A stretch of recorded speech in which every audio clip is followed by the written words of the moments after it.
Hello, everyone. Settlers Lament back here again. And I guess actually I have several very exciting announcements. One, if you haven't already, subscribe to my new YouTube channel, Martyrs Lament. I'm going to be uploading recordings of various Christian stuff there, probably mostly patristics. I have one recording up so far. But the even more exciting announcement is that Abby Shapiro has officially been unbanned from my Discord server. So if you want to post anything about her on my Discord server, you are now allowed to. And I'm not going to give that any more context. I'm not going to explain that at all. So you all can just figure out what that means. But yeah, so today we'll be talking about the existence of God with John Fisher here. And 21st Reaction was supposed to join us, but he has not joined us. So I don't know, go to his channel, type in the comment section, shame on you, 21st Reaction, and unsubscribe from 21st Reaction. Oof, I really hope you didn't say that when I didn't show up for the last one. Yes, that's exactly what I said. Oh, okay. Hopefully I'll get some subscribers back. But yeah, so how would you like to introduce this, John Fisher? Oh, all right. So I'd like to introduce this by citing the First Vatican Council of all things, specifically Session 2 on Revelation. There it says, if anyone says that the one true God, our Creator and Lord, cannot be known with certainty from the things that have been made by the natural light of human reason, let him be anathema. In other words, as Catholics, we are obliged to hold that the light of natural reason can tell us with certainty that God exists. Granted, it doesn't tell us that the Trinity exists or things that we need to know by supernatural revelation exist, but God himself, something like an Aristotelian prime mover, can be known with certainty from pure reason. All Catholics are obliged to hold this viewpoint. Now, this doesn't mean we're all supposed to carry a syllogism in our back pocket and hold that it works and be prepared to give it to anyone who's objecting. As long as you believe that it is possible for some authority to do this, then you are within the bounds of Catholic orthodoxy. But as a point, we have to make an effort at showing how these things can be true and providing certain arguments that go along with it. So I'm going to start there, and let's move on to a family of arguments that would well be within this. So the kinds of arguments that we're probably familiar with are mostly Thomistic style arguments. These are considered to be arguments from creation or cosmological arguments. So kinds of cosmological arguments we might be familiar with would be the Kalam cosmological argument. This one, although it's popular with modern day apologists like William Lane Craig, who's a Protestant by background, if you look at its pedigree, it does come from historic Christianity. Muslim philosophers adopted it as well. I believe Bonaventure, if I'm not mistaken, also held to the Kalam cosmological argument. And basically, this popular argument holds that because the universe began to exist, and whatever begins to exist has a cause, ergo the universe has a cause, ergo this cause is God. How is it God? Well, we know it has to be sufficiently powerful enough to create all of space and time. So in order to do that from nothing, you have to have infinite power, because in terms of the proportion of power required, if you only have a finite amount of power, you're going to get nothing from nothing because you have nothing to work with. However, if you have infinite power, that means that there is no limit other than maybe logic itself. And since there's no contradiction in creating something from nothing, even though it might be metaphysically dubious, if you have infinite power, then there's nothing really stopping you from doing that. So that's covered under it, as well as the fact that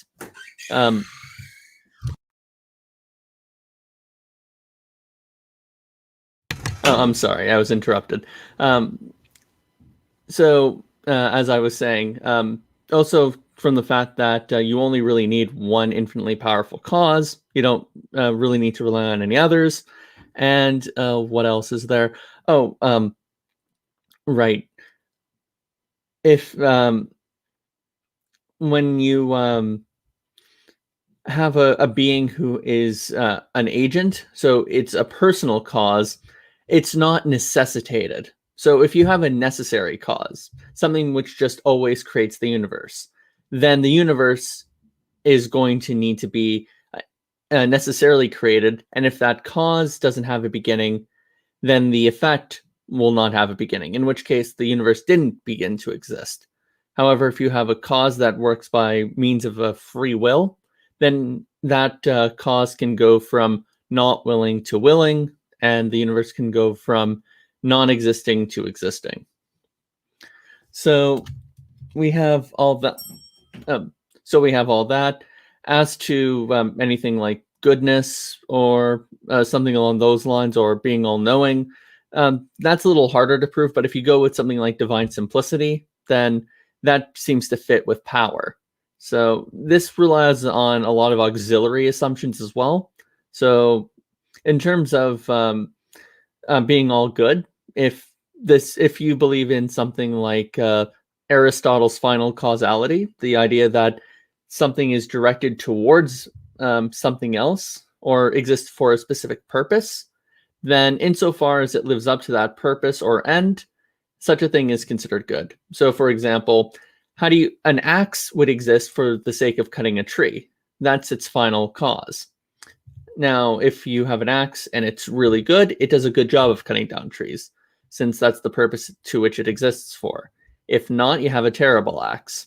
Likewise, if God is the final cause or the purpose for the universe and everything within it, then he would be the ultimate standard, and hence you'd have a being that was good unto itself, because it's our very purpose for existing. So you could get to God's omnibenevolence in that way. I have one thing to interject here. Oh, sure. How isn't that just like sort of conflating two different words that have the same two different words that are the same but have different meanings? Because I feel like what an atheist would probably say here is when we say something is good, we mean morally good. We don't mean like functionally good. But with your definition of good, God could just be good at, I don't know, committing genocide. But this doesn't imply the sort of moral goodness that Christians are trying to attribute to him. Oh, okay. Yeah, no, very good point. So we need to draw a distinction between goodness by means of virtue and goodness by means of following the more specific kind of moral law. Christians hold to both, but like if you look at something from an Aristotelian perspective, it's all about character. So in terms of saying God is the good, you're saying that because you live up to God, therefore, or live up to God's standards, therefore you're good, because that's the purpose or end your character exists for. Now, in terms of like conflating it, because what is it? Chesterton has this brilliant saying. I could say someone's a good grandson and someone's a good shot, but if a man shoots his grandmother at 500 yards, he's a great shot, but a terrible grandson. So which one is going to be considered the moral good? Well, we first take a look at what it means to be a man. Being a man is a rational social animal. So we exist for the sake of society. Because that's the kind of being we are. However, things like genocide, shooting your grandmother, etc., these are very anti-social things. Therefore, they go against man's inherent character and essence, and those are bad ends. Whereas being loving, being a good grandson, etc., these things would be good because they benefit society. They help our society function better as a whole, because society is an end to which everyone exists for. And if we take a look at human beings in relationship to God, who is the final cause of us, how far we live up to a God standard for us, because we pre-exist within his own power and being, we are considered to be good for that end. So consider this. If anyone is familiar with what universals are, Settler's Lament is a human being. I'm a human being. Chances are, viewer, if you're watching and comprehending this, you are a human being as well. And because we are all human beings, we all share the same humanity, or more precisely, humanness. But that common humanness that exists, that essence that exists between all of us, pre-exist eternally in God himself. So because he's the source of our very existence, and it's only by his power and will do we become individuated and exist separately and independently in the world itself, rather than just in God's eternal power and being. Well, how is this not just some sort of like philosophical jargon assertion? Okay. What does it mean for there to be like some sort of common Universal? humanness? Yeah. Oh, okay. So a common humanness would just be an essence which is common to all human beings and inheres in all of us, even if it doesn't always show. If you look at human beings as a category, we all have these very similar properties, and these properties are more or less universal. So rational social animals. It's not the case that all human beings are social, because you have people who are very antisocial, people who have certain sociopathies, etc. But those would be considered aberrations in much the same way that we could say human beings are two-legged animals. That's true, but I'm pretty sure you could find someone with a mutated third leg or someone born without one leg. But that doesn't mean that human beings aren't normatively two-legged animals. That's how we develop and flourish on a normal basis, and that's how we are to develop. If there's any aberration, we consider that unhealthy or not normal. So in logic, we usually make a distinction between, statistics, like, oh, this is how often reoccurring human beings with two legs exist. And unless it's every single individual human being who has it, then, it's not true that we can say, it's true for all human beings. But if you look at something like Aristotle's logic, what he was dealing with is something called categoricals. So categoricals are a way of apprehending how human beings normally develop and flourish. And when you assess enough of us, you have a good idea of what we are, how we ought to develop, and how we normally develop. And then we build a category based on that. So even though we might find exceptions to the rule of human beings with two legs, we know that enough of us develop and use two legs in our day-to-day lives and function so often with them and have normally developed to have them, that we know that not having them is an aberration. Just like someone who has sociopathy has an aberration mentally, because we know normally human beings exist and flourish within a societal context. So it's because of this that we develop an idea of a common humanity that exists between all of us. And if someone, but isn't this just like an idea, like an arbitrary circle that we draw? Why does this have to imply like something that actually exists and requires God to exist? Oh, okay. So I'm not saying universals require God to exist, although that's another argument you can make. That's what Edward Feser calls the Augustinian argument. But why are we committed to this being more than just an idea? Well, there are a few arguments you could take. One argument is we are committed to, if we are committed to our best scientific theories, then it means we're also committed to the entities that exist within those best scientific theories. Now, abstract entities like our classification of humanity, or something like mathematical numbers, etc., these things are all, in a sense, true entities that exist within our best scientific theories, and therefore we should be committed to them. This would be something along the lines of the Putnam and Quine argument. That's one I could think of off the top of my head. The other is that any kind of fictional explanation always seems to rely on universals. So let's say this hat of mine is red, and not only this hat, but also this book. So both of these things are red. Why can we consider these both red? Well, some might say, it's because they resemble each other enough. Well, if that's the case, then we have to commit ourselves to something called resemblances. And you can't really just explain resemblances with more resemblances.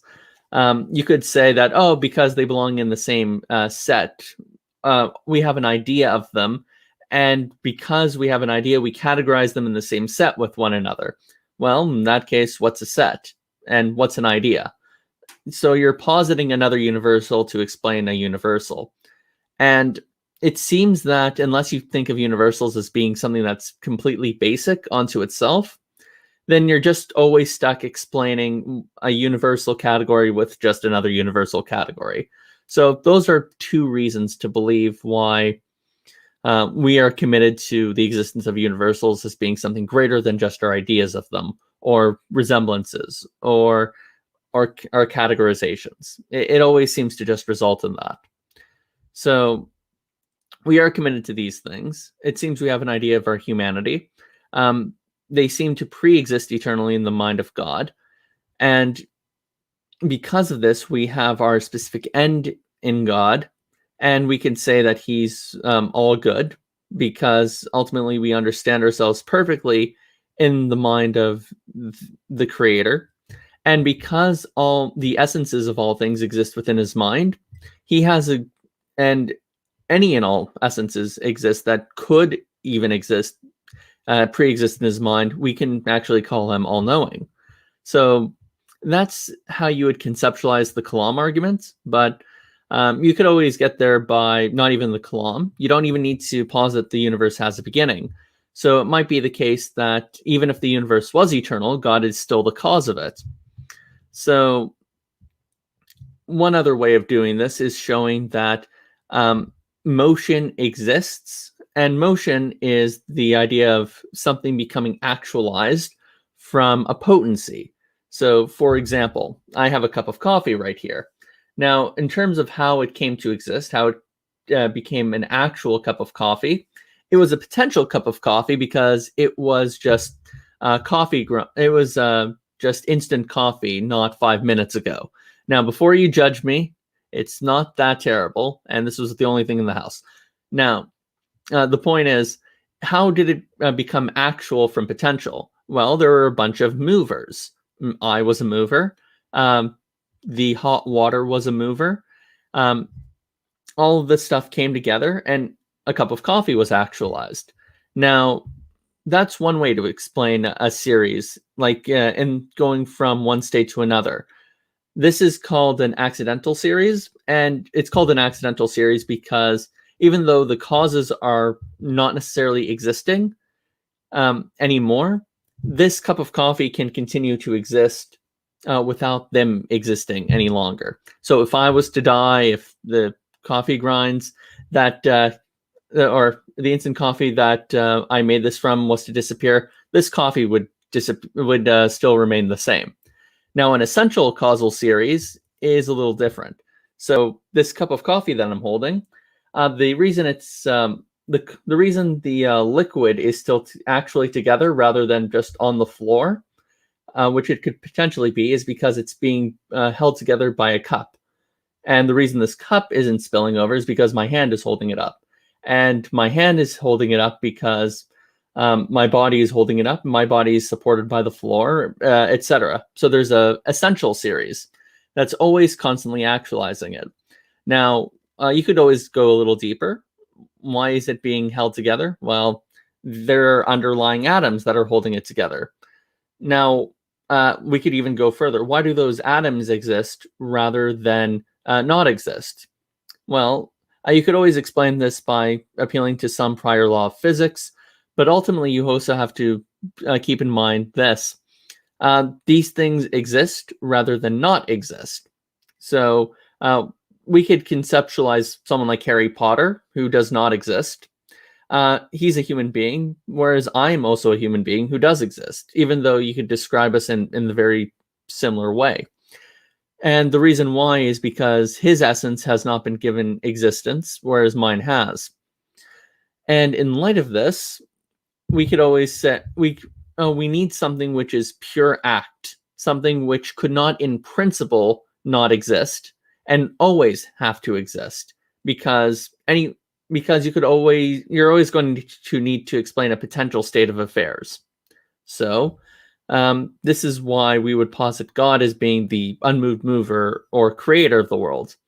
And these would be how cosmological arguments work. You find out that something requires a sustaining sort of cause, and you get to the idea that it's God, and then you work out why it needs to who involve his various perfect attributes of being all-knowing, all-powerful, and all good.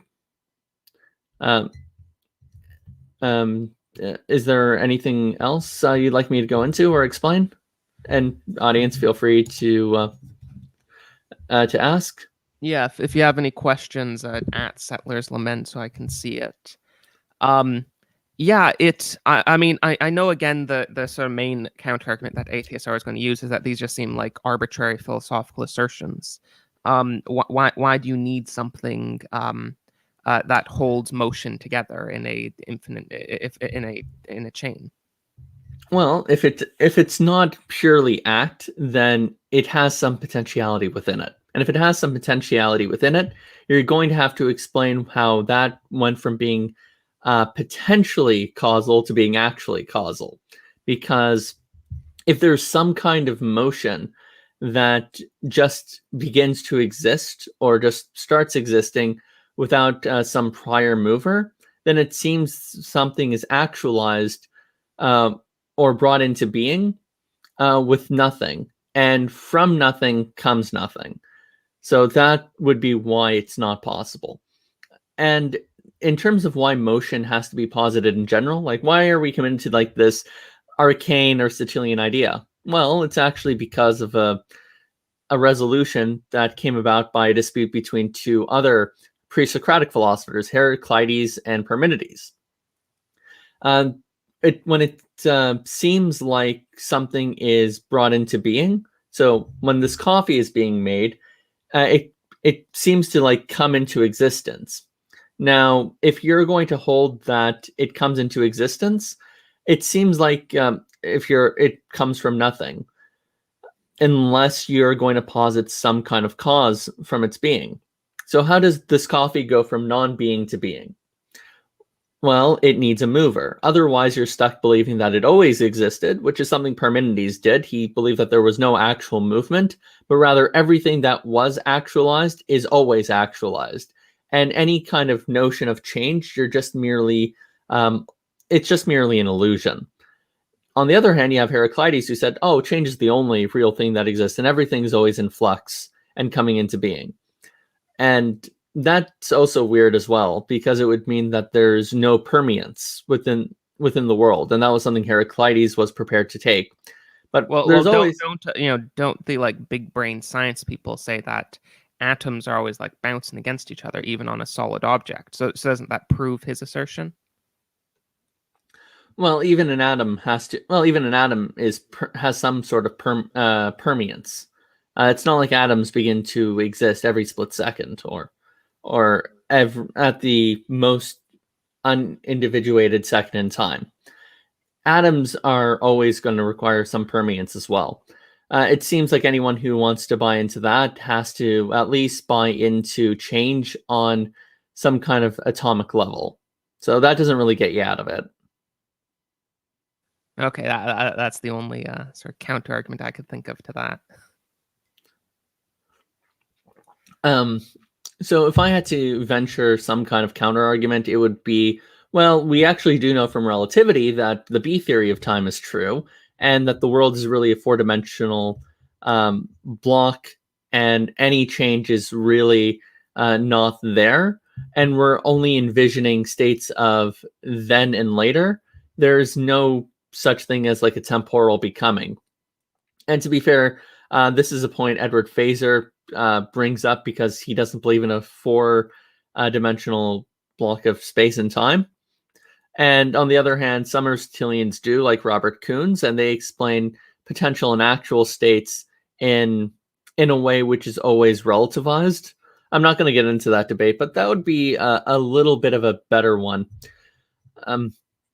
In terms of cosmological arguments, it always is about some kind of either motion or some kind of beginning that needs to be brought in by a cause, or it's explaining the contingency of the universe. Basically, all these involve citing a principle of sufficient reason, like all motion requires a mover, or all motion requires a mover. Contingent anything which is contingent requires an explanation for its existence.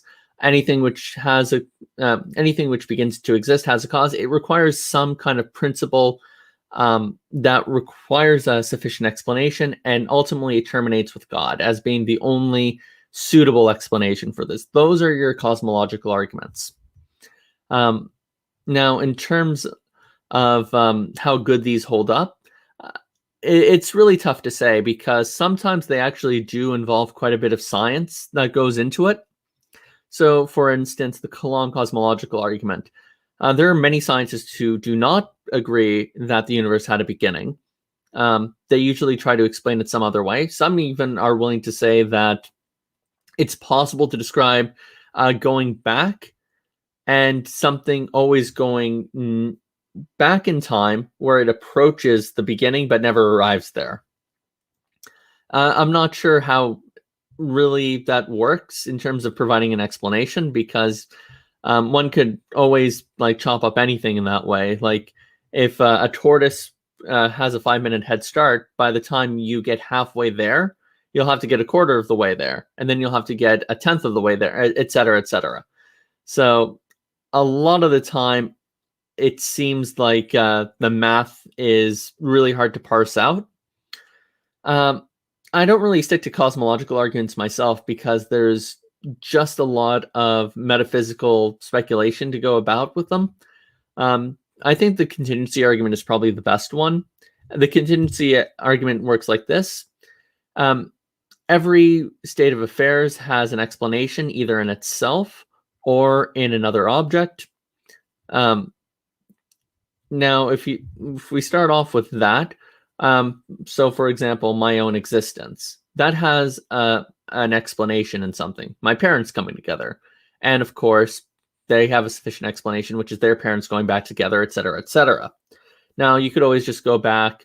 Well, what explains the world? What explains the universe? What explains the infinite series, et cetera, et cetera.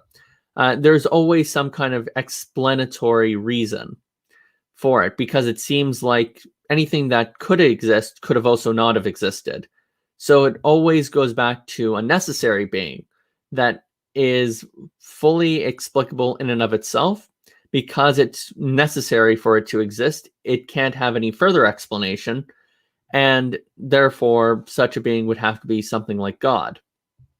Now, one might object, well, why does it have to be something like God?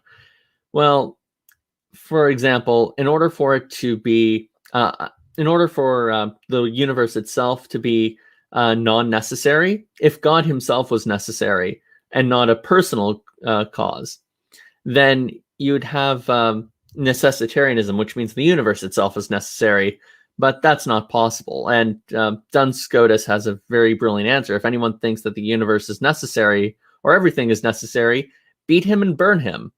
And until he admits it's not. Is that his answer to everything? Well, that's my answer to well, to be fair, that was Avicenna's answer to people who denied the classical rules of logic. And Duns Scotus reapplies it to the contingency argument. His point is, if you think that everything in the universe is necessary, you should be beaten and burned until you admit, hey, it's not necessary that I should be beaten and burned right now, which is the whole point. So a personal cause would explain it, because if God is necessary, but his choices, the effects of his choices can be free, then it means that God himself can be necessary. He's personal, and that way he can choose to create everything subsequently. He'd have to be infinitely powerful enough where he could cause the rest of reality. So that explains his omnipotence. In terms of being good, we again go back to the fact that he's the final cause, in which case he would be the standard for all of his creation, because the rest of his creation has their purpose within him. And lastly, he'd be all-knowing, because again, every essence which could exist pre-exists in his eternal mind, and it only exists afterwards as an exercise of his will. So the contingency argument is a pretty good one. Here's a question from Lambuda. We can only trust our reasoning if we take a stop of faith. Faith in God is an explanation with greater explanatory power for the existence of logic. Well, that would fit into like Augustinian arguments for the existence of God. Arguments from abstracta. The classical laws of logic would be a good one. One argument against this view is that logic is descriptive, not prescriptive. In which case, I would only ask someone to the following question: if A, then B. A, both of these are true. Ought we accept B then? Well, it seems we ought to. That's prescriptive, not descriptive. So I don't think that objection works pretty well. So there's that issue, but there are other issues with this line of reasoning too. So doesn't this mean that logic is just an exercise of God's will and power? Well, I mean, unfortunately, that doesn't really work because the classical laws of logic are immutable because they exist eternally in God's mind, and God himself is immutable. So those don't change. They can't change as an exercise of his will because they're eternally within his intellect. So that's one way around that one. Now, I think one can also bring up the fact that issues with logic are how do we predicate things of God if they exist in his mind first? So we want to say God is three persons and that God is one. So God is both three and one. But that would also mean that, okay, are we getting the idea of three and one from God's mind? And if so, then doesn't God need the assets of his intellect to explain his own personal attributes? If there's like a personal connectedness between the two of these things, it would seem that God is just as dependent on logic as the rest of us are. Now, one way of refuting this point is to bring up the fact that according to divine simplicity, that's not the case. When we attribute anything of God, that could be considered analogical rather than univocal. So when we speak of, something existing within God's mind or God being three or one or anything, we're speaking analogically, going back to the fact that we don't actually perceive God directly, but only indirectly through his effects.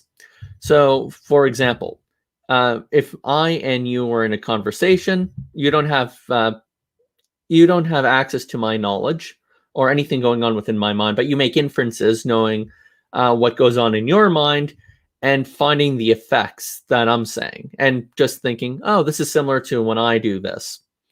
So you don't have a univocal understanding of my mind that is the same. Univocal means predicated the same way.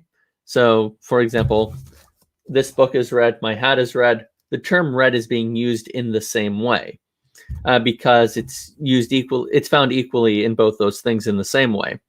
You could use the word red equivocally. So I read a book versus the book is read. So the spelling isn't quite the same, but the point is the vocalization is. And it's possible to use two words which mean two different things, or the same word which means two different things. But analogical is when you use something in a way which is to point out a similarity between A and B. So if I'm mad, you could say, "Oh, was he red?" Like maybe my face isn't showing it, and I'm keeping it hidden, but it's kind of expressing a similarity in emotion that you find between people who are angry and the color, because sometimes people's faces do get red when they're mad. Now, that's not the only way you could find an analogy, just because A and B have a similar property, but also because of their effect. So, for example, if I wake up in the middle of the night and I said, that sounded like something loud, I'm using the word like in an analogical sense. I'm not committing myself to the idea that whatever made the noise in the middle of the night is loud, only that it sounds like something that is loud. So in a similar way, someone could say, oh, yeah, God is angry, not in the sense I'm angry, but in an analogical sense, because when I'm angry and when God's angry, the same effect seems to come about. So that explanation can be, that difficulty can be sidestepped. So if someone was to say, well, how could you say God has a mind? Because his being has certain qualities that are dependent upon the same essences that exist within his mind as mine. So, like I said, I'm one, God is one, and we both seem to be committed to an abstract idea of oneness that exists in his mind. So, if I need it, then certainly God needs it. But the response there is God isn't one in the same way that I am one, because I don't have direct access to the way or mode God is one, because I only know God through his effects. And if such is the case, then I could speak by analogy, knowing what the effect of oneness is when I speak of one person or one set, etc., as with God. So this would be one way of getting around the issue. Now, some people would just say maybe nominalism is true. Maybe there are no universals. I don't really take that route, but that might be another way out of the difficulty. But the point is, these would be some ways of avoiding it, and that would be how you could argue that things like logic are necessary or necessitate God's existence.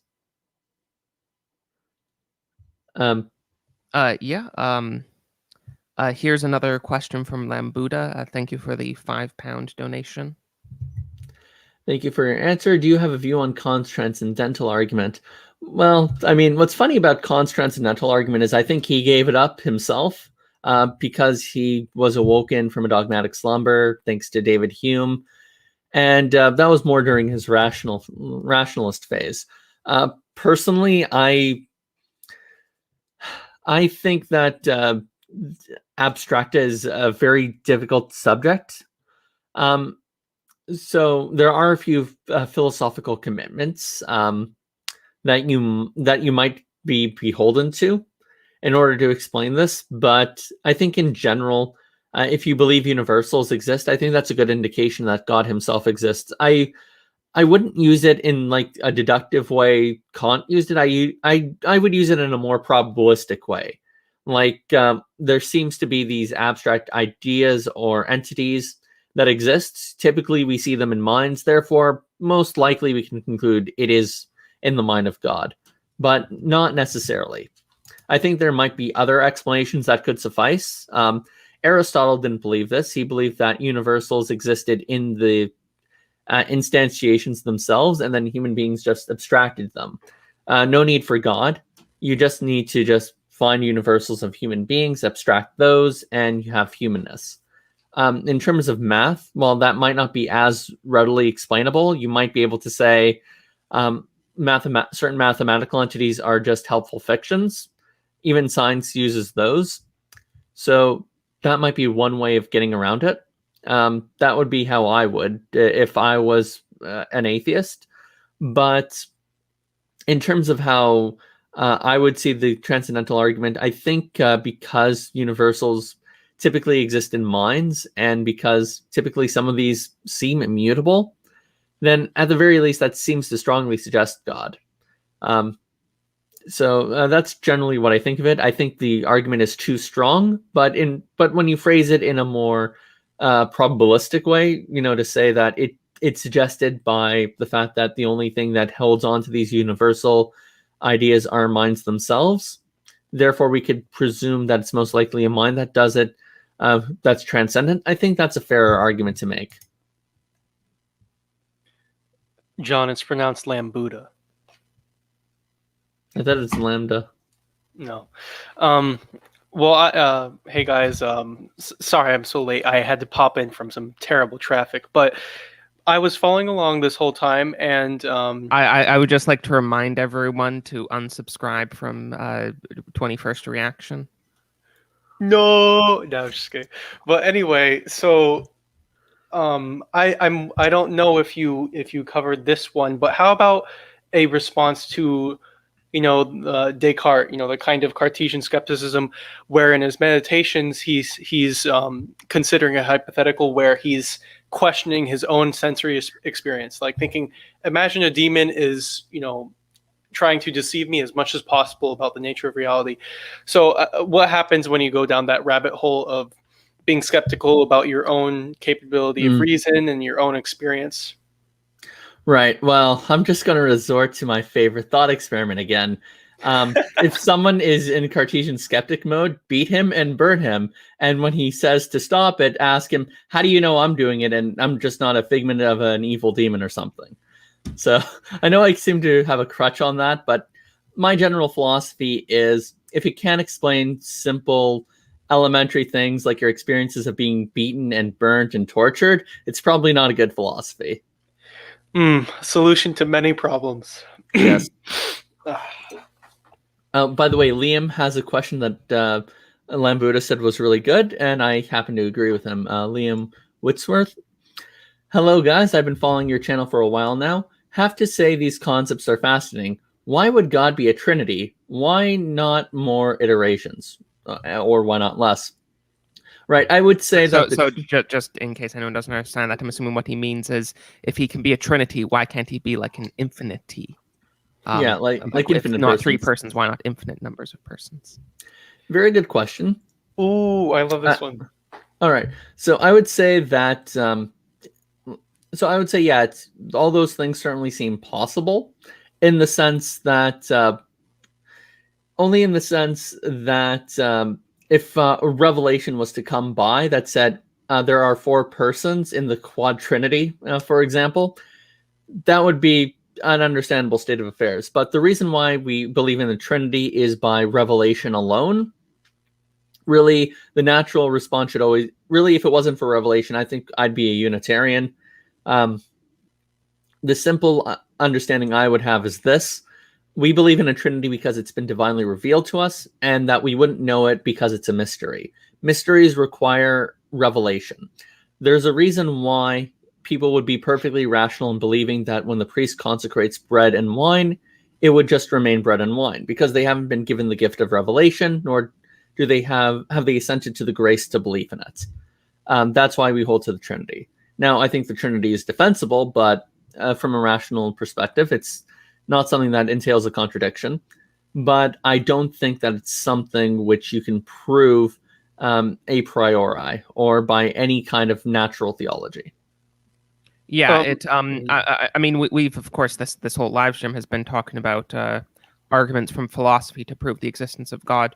But if there weren't aspects of religion that can't be proved from divine revelation, then what would the point be of divine revelation? So it shouldn't seem particularly strange that there are elements of this, even elements of the nature of God, that can't be proven solely from philosophy. So it seems like you were describing earlier that from the nature of God, it means basically that we cannot experience him directly, but only experience him indirectly through his effects, correct? Correct. Yeah. So then, that would also necessitate divine revelation of certain things that otherwise we just couldn't understand. But for the Trinity point, I also heard about a little thing about since, like in Christianity, the idea is that God is love. Then, there's 3 aspects. There can be the lover, the beloved, and the love that they share. And I mean, that's what I've heard. But that would be from St. Augustine. And there's I'm trying to remember his name. There's a certain Richard Cross. He actually has, or was it Peter King? Maybe Peter King. One of them wrote a good essay on Augustine's Trinitarian theology. And Augustine uses that imagery, but he also uses like concepts of the mind. Like the mind is a subject, and it's also an object. Like when I think of myself, I can say I, like I am. Now there's I am, the one that's comprehending, and the I am that's comprehended. So I could comprehend myself when I think reflectively that I exist. That is both, I am both the subject and the object of the thought at the same time. So I exist as 2 separate things, or 2 intellectually distinguished things, yet they exist as one and the same in a certain regard. So I could exist as someone who's comprehending my existence and someone who is being comprehended at the same time, but in two distinct ways. And to answer Lambuda's question, does the revelation of the Trinity cause issues for the theory of divine simplicity? Let's go with that analogy that Augustine uses. So in a sense, we have a subject, I am, and it's simple. I can't really reduce the self to anything more basic. And yet at the same time, there's this simple entity which has two formally distinct yet inseparable things.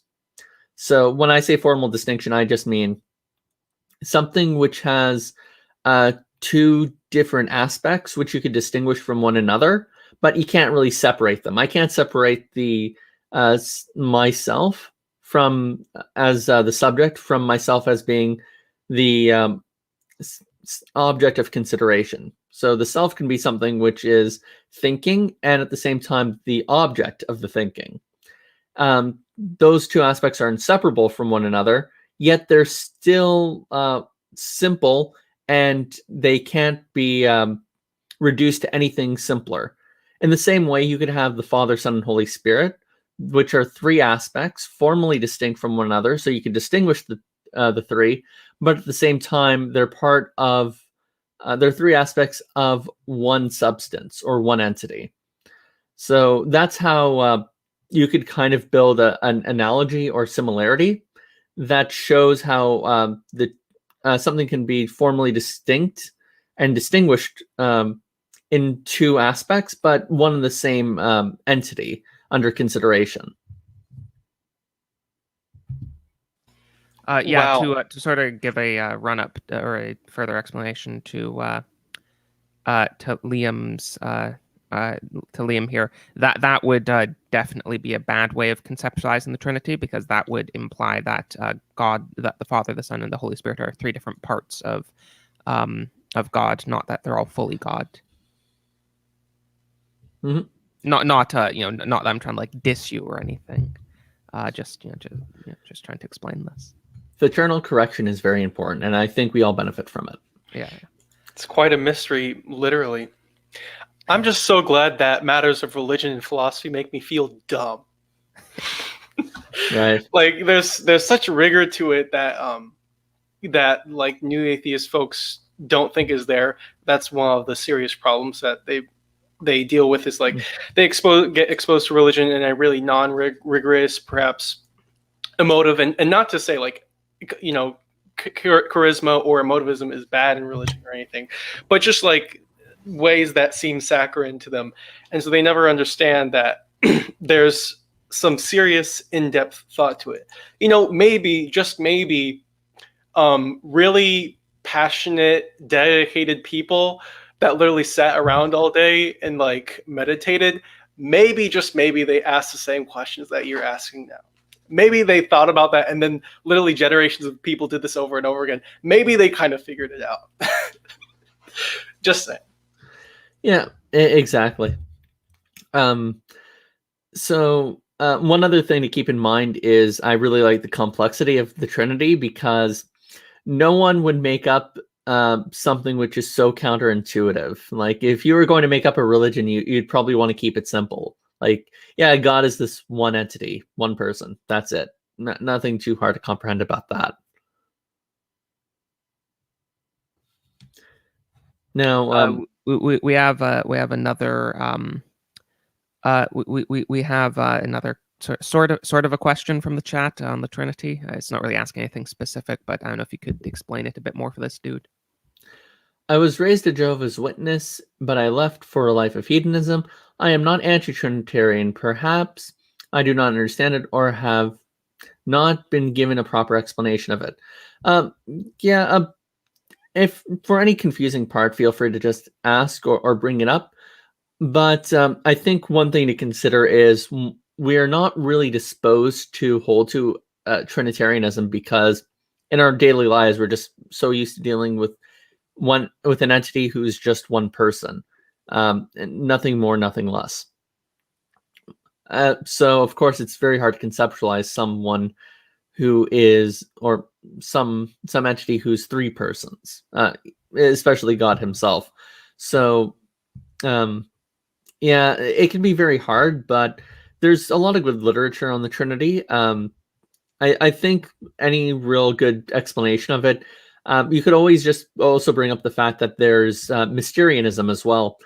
Some philosophers don't even like to give like a good analogy or explanation of the Trinity. They just leave it as a mystery and say that not only can we not know it by appealing to, if we didn't have any revelation, they'd actually say that it's not even comprehensible. We don't even know how this apparent contradiction is reconciled, but it is only an apparent contradiction. So, for example, there's a really good paradox called the liar's paradox. If I was to say this sentence is false, then it would be true. But if it's true, then it's not false. So it seems to have both true falsity and truth at the same time, which kind of breaks the law of non-contradiction. So what do we do with that? Well, some people actually go as far as to say this shows that the law of non-contradiction isn't this absolute thing, and some have even pushed for a non-classical logic to explain this. Graham Priest is one such philosopher. Now, my response is, okay, maybe, and of course there are other responses. Some like to say that single self-referential sentences are incoherent or they're unintelligible, but that's not, or they don't have any truth value. But I don't really buy that, because I could say this sentence is Italian, and that would be false. It's self-referential, but it's false. Some bring up the fact that all sentences assert their truth, so it would just be a contradiction from the get-go. But if that was the case, then one would run afoul of what's called the liar's revenge paradox, which is this sentence is true, that this sentence is false, or it is raining outside. Now, it's not raining outside, therefore this sentence is true as false, in which case you kind of go back to the main issue, or this sentence is false.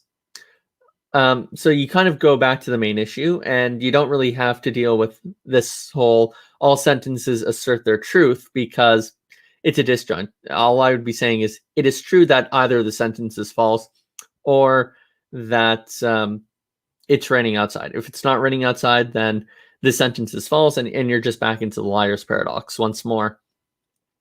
So with that out of the way, there have been a lot of answers, responses, etc. Philosophers debate about this. There's the literature on the matter, but for me, my answer is it just seems that it's more likely that there's something we're not getting than that the actual law of non-contradiction is broken. So ignore.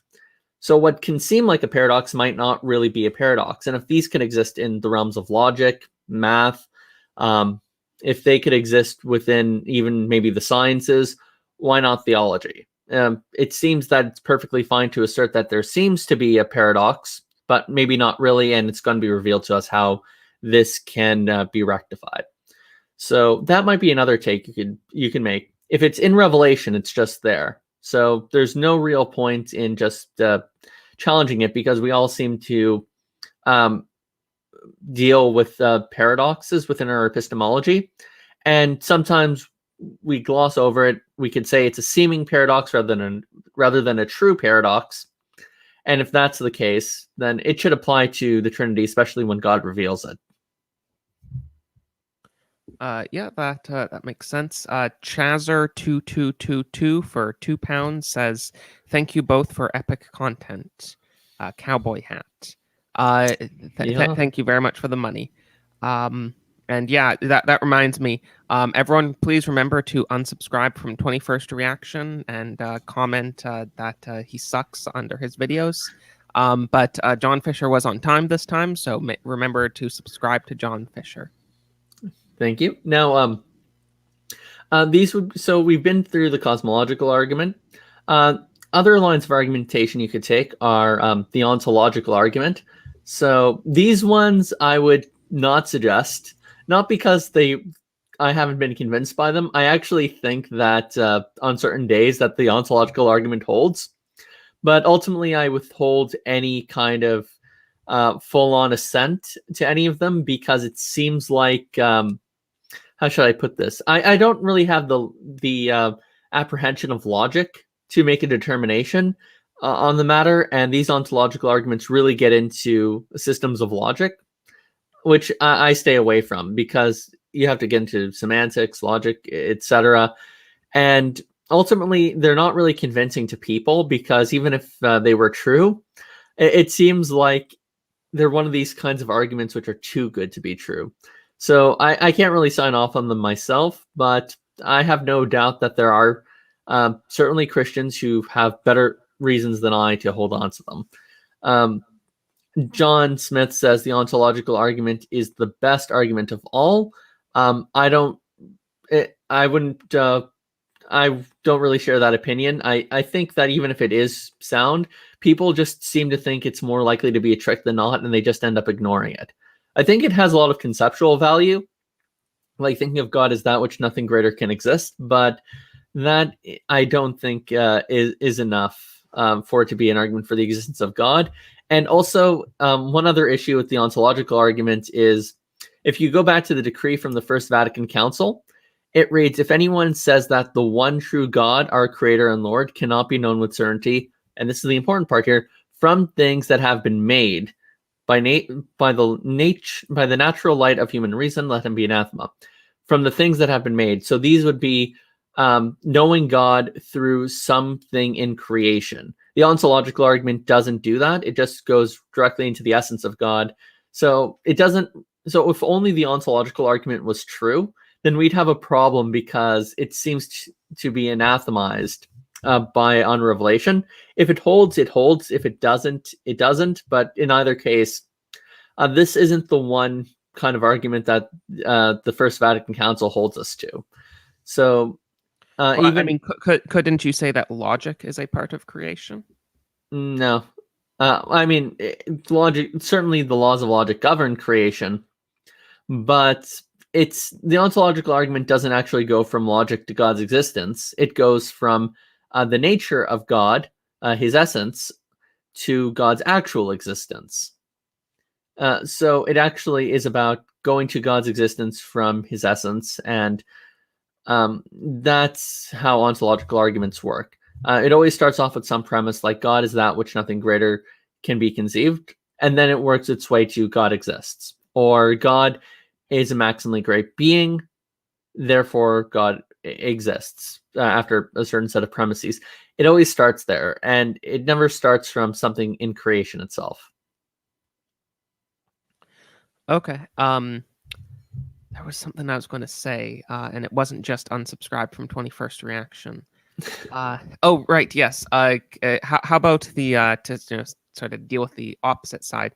How about deal with the argument from evil?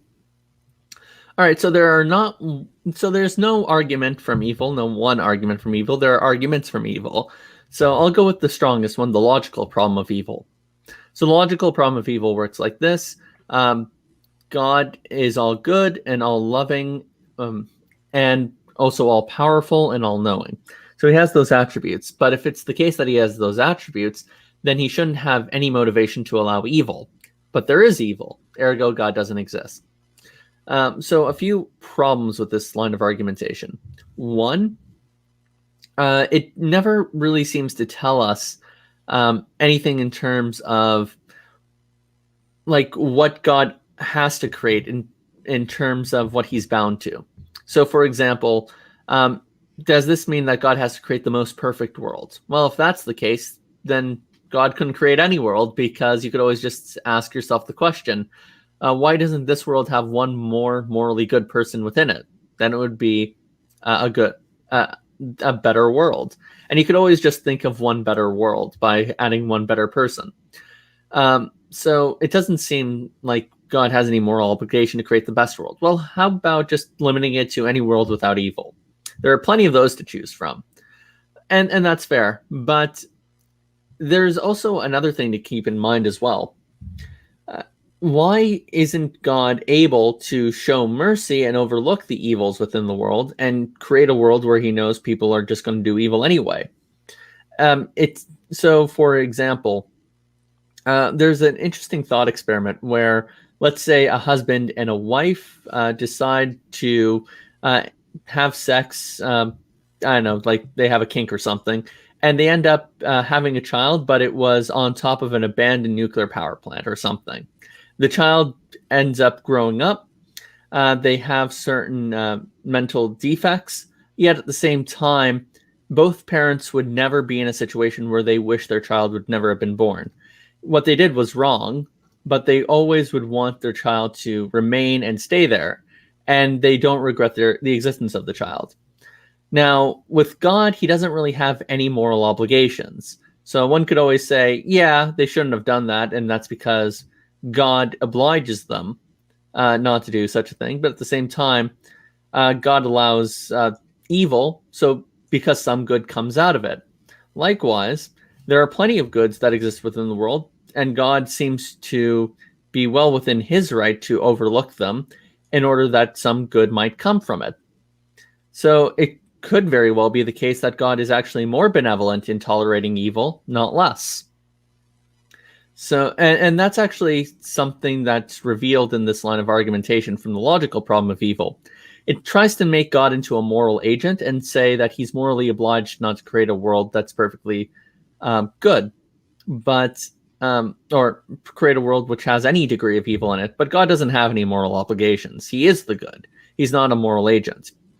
If that's the case, then it seems that he should be in a position where he can tolerate a certain degree of evil and allow some good to exist. If I may interject, sure. if you say that God doesn't have any moral obligations, then doesn't that make claiming God is good just a tautology? No, not at all. So, but that is a very good objection, though. So when we say that God is the good, what we mean to say is God is the source of all goodness. God is goodness itself. If you think like in Platonic philosophy, where Plato has the universal form of the good, that is specifically God himself. And we also believe that God is the one, the true, and the good. And these things are non-reductive. That is, you can't really reduce them down to anything else. And they're convertible, meaning the true is the good, and the good is the one, and the one is the true. So this would be God as, and these are considered the great transcendentals. So the reason why we think of God in this way is because they are all supposed to be the highest degree of being that could exist, all intellectualized in a different matter. So the good is considered through our moral intuition, whereas the true is considered through our intellect, and God's oneness is considered through the fact that there is only one cause of all things. So when we say God is the good, we're not saying that he's the good because he fulfills a set of moral obligations. It's because he is the very end to which all things exist. Remember, going back to the cosmological arguments and the idea of a final cause. If God is the purpose for or end of our existence, then he is the good by which all things are measured. Isn't that again just sort of conflating sort of two definitions of good then? Not at all. Remember, things are only considered to be good insofar as their essences or ends are directed towards them. So again, you could say something is good for a function, but it has to be specifically made for that function. Like you could use an axe as a paperweight. It would be a very good paperweight, but that's not the purpose of an axe. The purpose is objectively to cut wood or trees down. Likewise, human beings could be very good for the purpose of, making dog food. But that's not why humans exist. Humans exist as rational social animals. That's the primary end to which we exist for. So God is considered to be the good because he's the objective purpose of all our functions and ends. Not because he's incidental to them, like like you could make an incidental end for a human being or an axe, but rather he is the main objective end for all things. Okay, and here's a very interesting question from Lambuda. Can you confirm that anger leads to hate and hate leads to suffering? Well, Yes. right. Well, I started off pretty angry at the Star Wars sequels.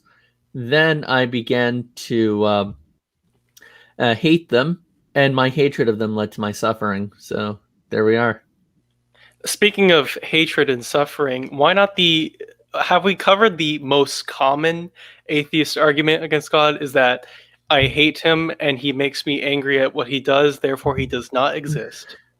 I mean, no, but to be fair, I think there are more serious ones that are worth addressing. So the logical problem of evil was just addressed. God doesn't have any moral obligations. It seems to conflate God as the good, for God is just a moral agent among moral agents. Now, there's also the evidential problem of evil, which just says, okay, God can exist with evil, but there's just so much evil, it seems the evidence outweighs it, outweighs such a possibility. Well, if you have a proof which is deductive and more certain, you're going to need more than just a probable argument, because that could always be outweighed by other probabilities. So there's that. Now, what else can we consider? There's the argument from hiddenness. It seems that a loving God would want to share a relationship with all his creation. God is loving, yet there are people who are non-resistant non-believers, people who are non-believers but would believe if given enough evidence. And if that's the case, then God is unloving if he's not catering to them, or if he's not providing some kind of proof of his existence, which he could do. In which case, we would then go to the position that this God wouldn't be loving, and because God is essentially loving, God would not exist. That would be the divine hiddenness argument by J.L. Schellenberg. And there are a couple of responses to this. My response is that God is actually not obliged to reveal himself to all individuals. This is where ideas of predestination happen. God predestines certain people and allows the rest to fall. That's something which can be taken by Calvinists as well. I think Calvinists can be very at home with that argument. In fact, their theology necessitates that argument. Catholics, not so much. They could take it or they could leave it. There have been some in the tradition that have been more predestinarian than others.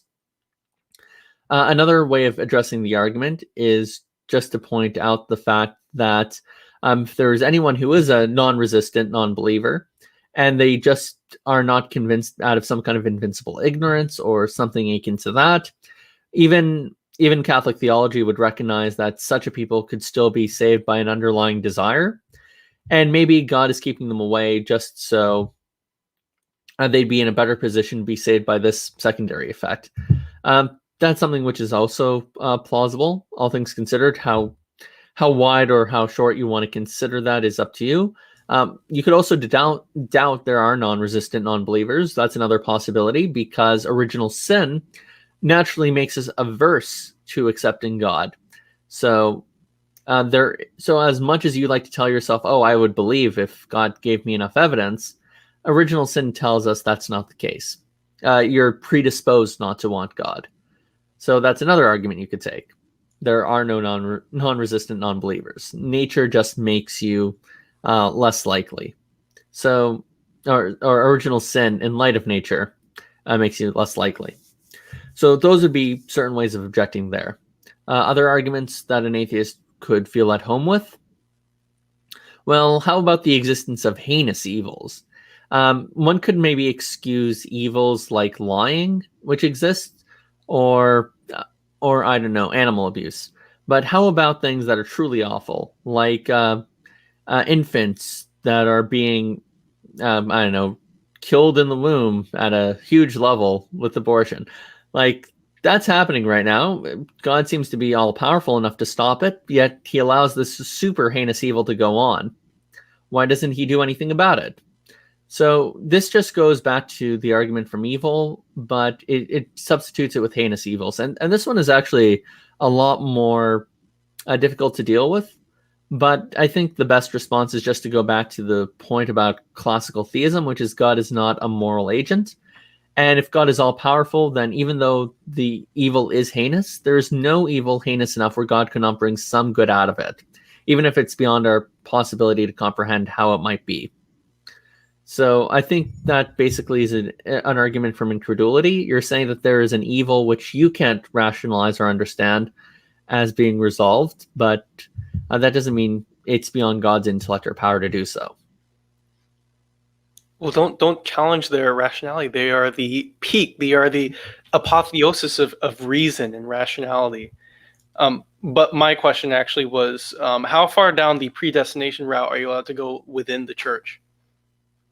Okay, you can't believe that God positively predestines anyone to hell. That's out of the question. So something like St. Augustine's. Is that what the Jansenists believed? Yes. Well, arguably, yes. Now, something which, although to be fair, I'm no expert in Jansenism, I would say that they would have believed that, but then again, that's a historical dispute that I'll leave up to historians. I don't understand. Wouldn't that contradict God's goodness or something if it was positive predestination? I would say yes, it would. But if you were to talk to someone who does hold it, they would probably just say, who are you, Potter, to talk back? Yeah, who is the pot to talk back to the Potter? Who are you to judge God's goodness based on all of this? So they'd just go back to Romans 9. And that's not a bad scriptural defense of it. But I think there's a way of reconciling like our intuition that a good being wouldn't cause people to go to hell and create them for the purpose of going to hell. So according to St. Augustine's thesis of the Massa Damnata, when Adam and Eve fell, all people were destined to hell, naturally speaking, because of their inclination towards evil. And God foreknew that every human being would just fail. He doesn't necessitate it, and it's not a necessary fact, but it is known infallibly. So just to give you an analogy, I'm not a necessary being, but I do know infallibly that I exist, or inerrantly. I think, therefore, I am. Like that Cartesian aspect of thought, I think, is pretty true. Now, even if you disagree, the fact is there is at the very least a conceptual understanding that under that system, one can infallibly believe they exist without being committed to the idea that they necessarily exist. So likewise, God infallibly knows that everyone would fail given the effects of original sin, but they would still do so freely and not out of necessity. However, God decides to give people grace, and he just allows, without causing, the rest to continue on in sin and go to the place of eternal damnation. So that would be one way of reconciling the two without committing yourself to the belief that God necessarily damns anyone.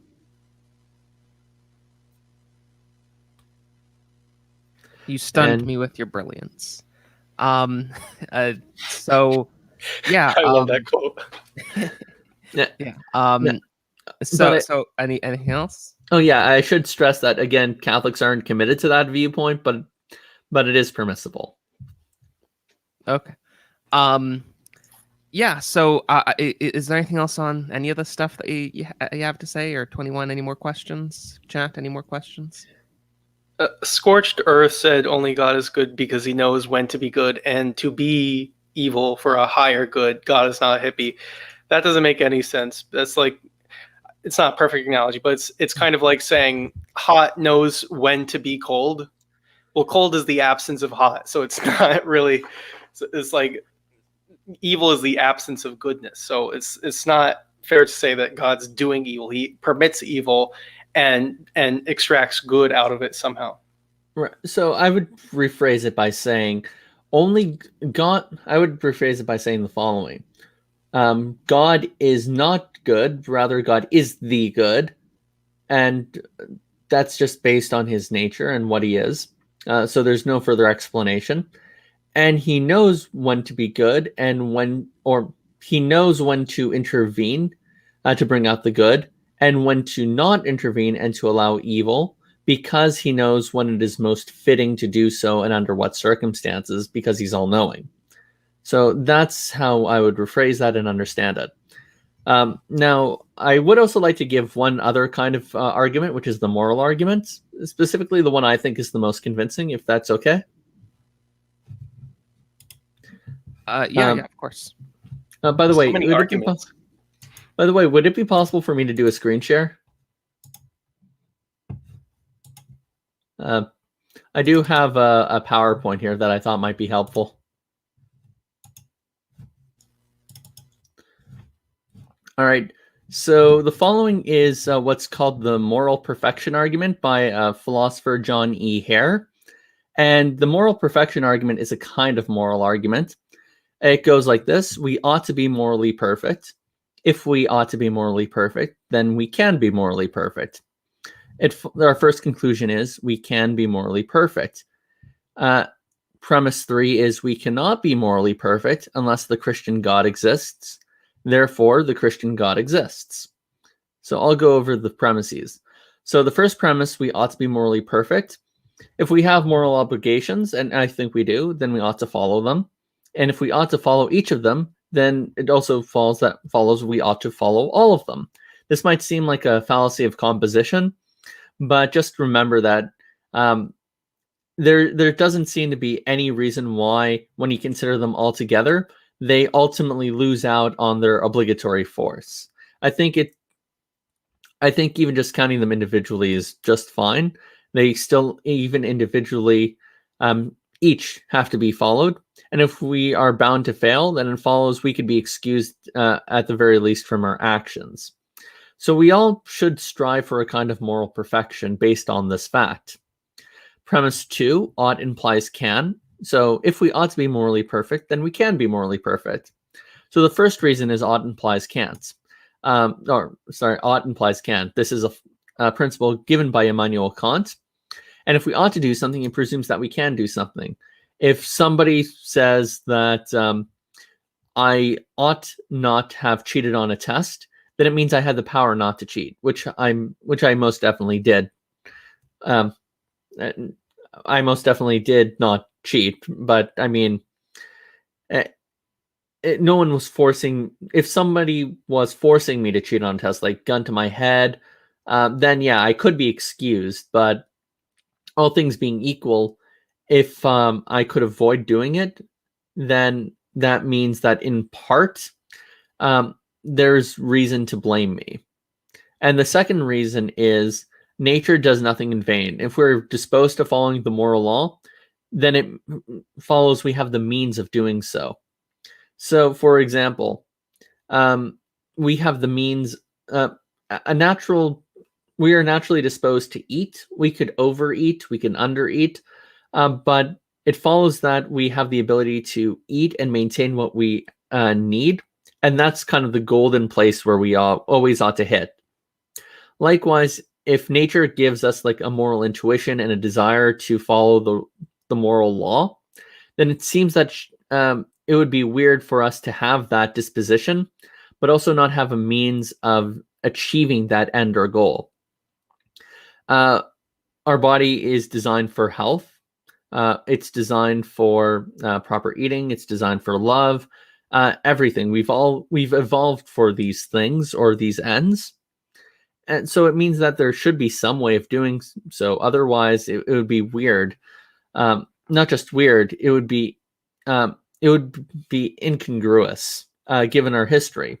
And if we've also evolved to learn about moral truths, rights and wrongs, and follow the moral law, it means we have a way of fulfilling and achieving all of them. Otherwise, we could always just say, if nature trips us up when it comes to morality, why can't we say it trips us up to having knowledge of the world itself? If we can know about the world, it follows that we have a means of doing so. So this leads us to our third premise.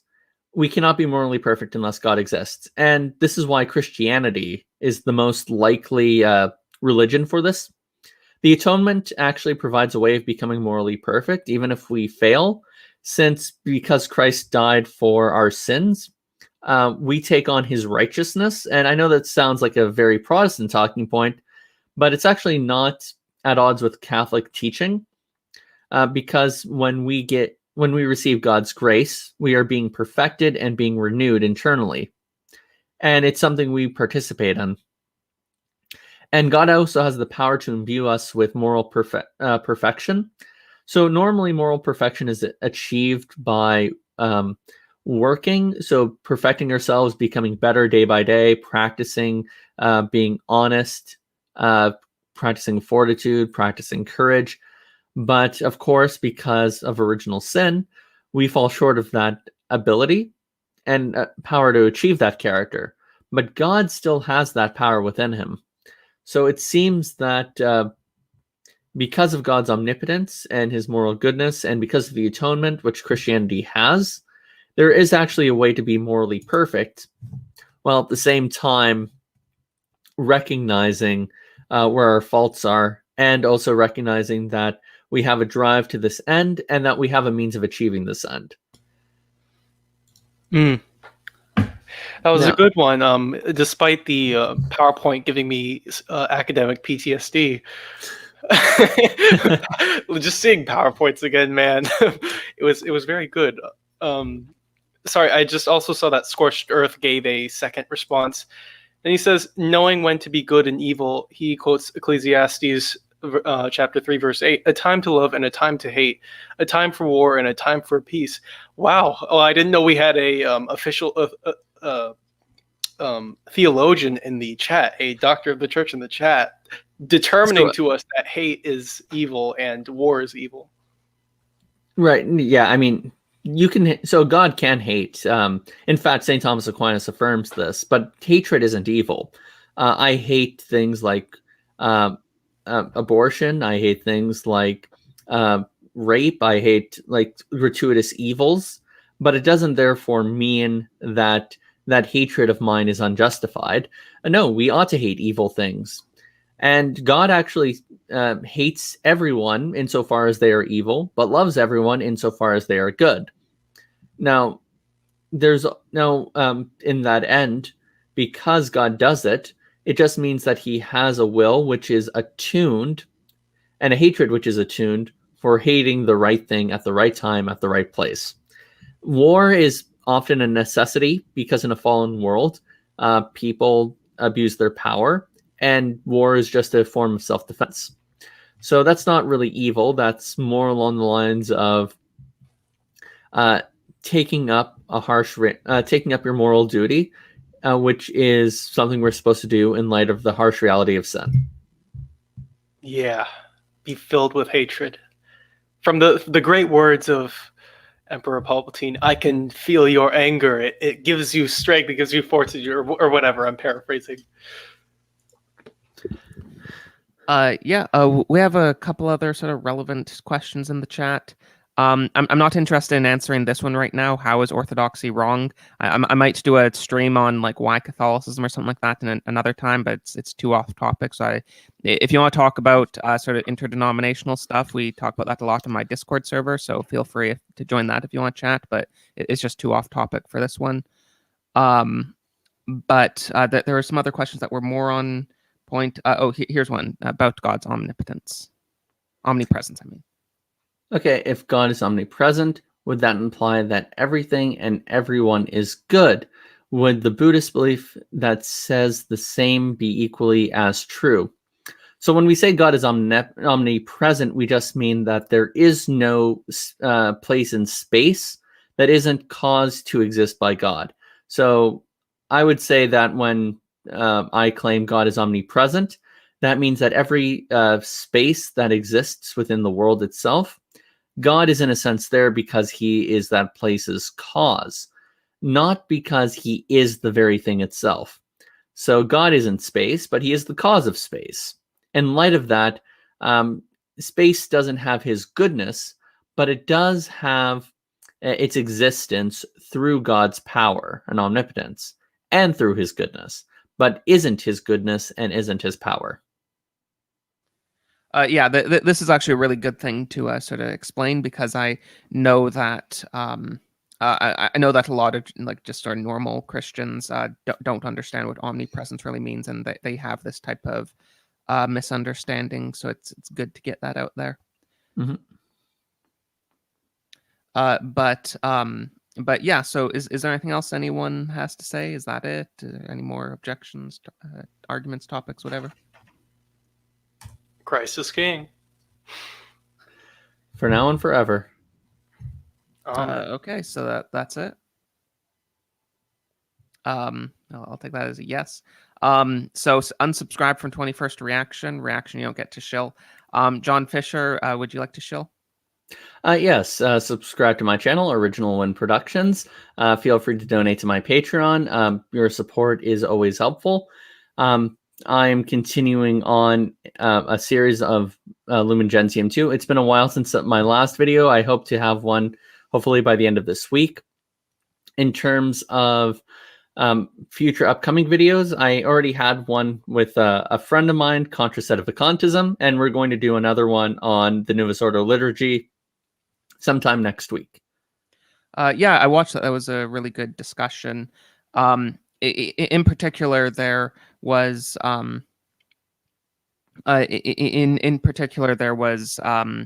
this one thing he mentioned, which wasn't really on the topic of Sedevacantism, but he mentioned a document from the CDF during St. Paul VI time. It was called something like Against Procured Abortion or something like that. I don't know, something procured abortion. But it was a really good document. I hadn't seen it before because it specifically sort of contradicts any like so-called pro-choice Catholics that would say that that would claim that, oh, I'm only pro-choice because this is the best way to lower abortion rates. It specifically says that's a view that you're not allowed to hold.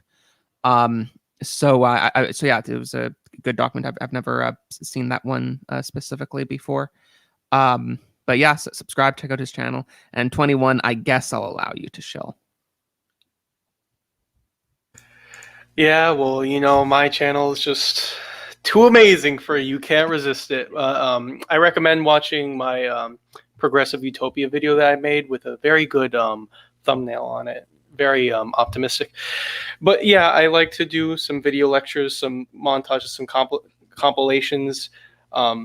I'm just interested in just the general liberal arts topics. So yeah, check that out. It's quite good. Yeah, remember to unsubscribe from 21st Reaction. Go watch the videos. And yeah, and I mean, I sell t-shirts. Buy my t-shirts. Donate. Whatever. Thank you everyone for joining us. Goodbye.